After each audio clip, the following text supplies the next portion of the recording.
Right now, today, you are damaging your cat's brain, and the worst part is you're doing it with love.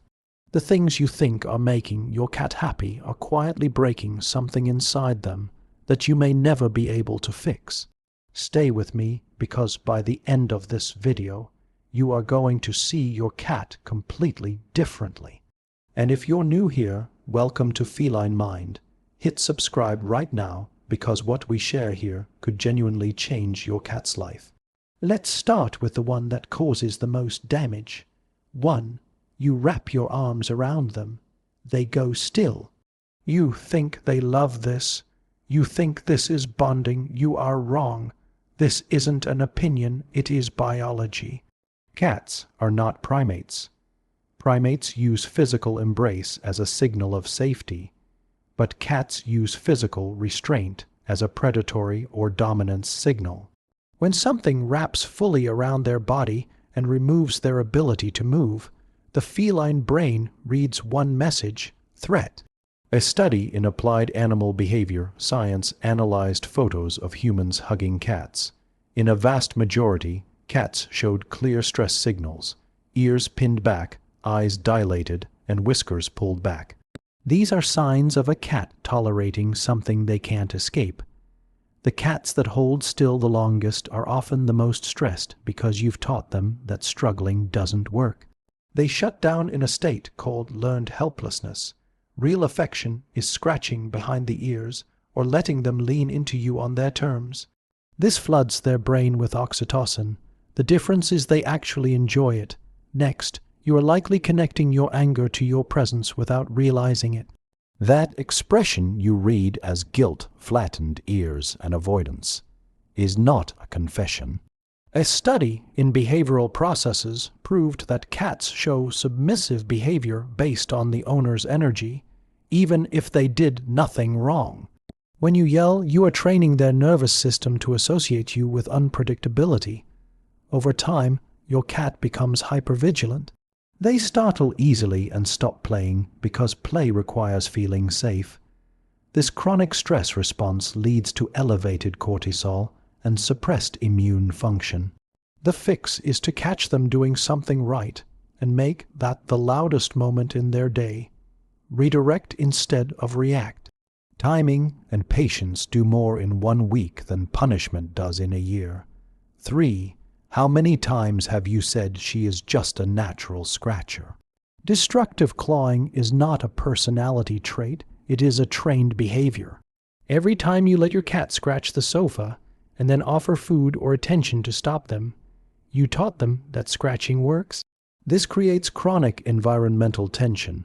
A cat that is constantly reacting is operating in a state of frustrated arousal. If the home itself is a stressful experience, your cat becomes more wound up. The solution is consistency. Stop reacting the moment the bad behavior starts. Your cat will try harder at first. This is an extinction burst, but within days, they will understand that only calm behavior moves the day forward. 4. You put the bowl down, they eat, and you think it is harmless. But cats are not built to eat from a bowl. Cats evolved as solitary hunters. Their neural reward system was built around working for food, stalking, pouncing, and problem solving.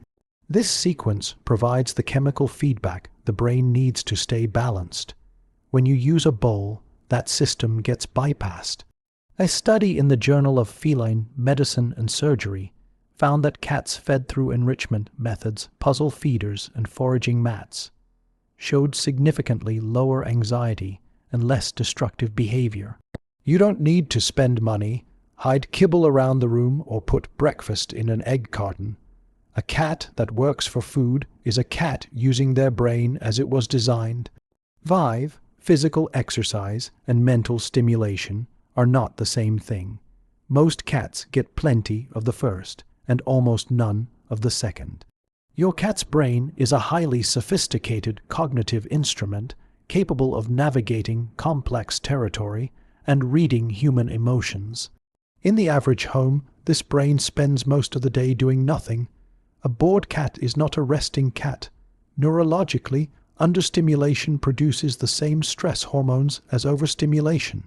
Research from the University of Guelph found that cats receiving regular cognitive challenges showed lower cortisol levels and better focus. 15 minutes of genuine cognitive engagement tires a cat more than an hour of chasing a laser. Training new tricks or setting up scent games where they find hidden catnip gives them their brain back. 6.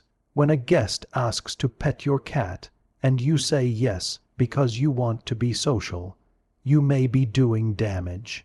Every time a cat is forced into a greeting, you reinforce a pattern where their boundaries don't matter. Cats who are forced to greet strangers never develop reliable social confidence. They become dependent on escape for emotional regulation. If you take that escape away in a carrier or a vet's room, anxiety spikes. The fix is to let your cat be the one to choose. Use high value rewards and ask for a calm presence before any petting is allowed.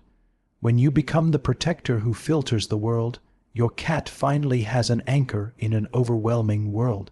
Lastly, the most invisible damage occurs when you assume a quiet cat is a happy cat. Cats communicate distress in a language most humans can't read. Yawning when not tired is a displacement signal used to process discomfort. Nose licking with no food present is a warning sign. A ripple of the skin on the back or turning the head away are active avoidance signals. Shaking the body after an interaction is a physical reset to settle the nervous system. The difference between a cat who feels seen and one who doesn't isn't how much you love them. It's whether you know how to listen. Every mistake on this list comes from love that is missing information. You hug them because you love them. You assume they are fine because you want them to be fine. None of this is malice, and all of it is fixable. Their nervous system is plastic, and trust can be rebuilt.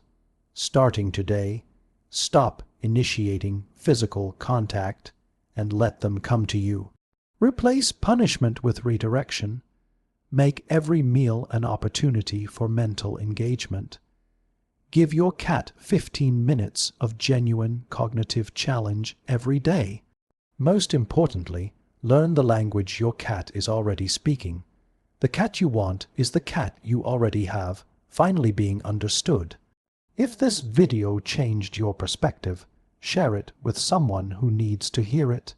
Subscribe to Feline Mind for more science-based results, and drop a comment below telling us which of these surprised you most.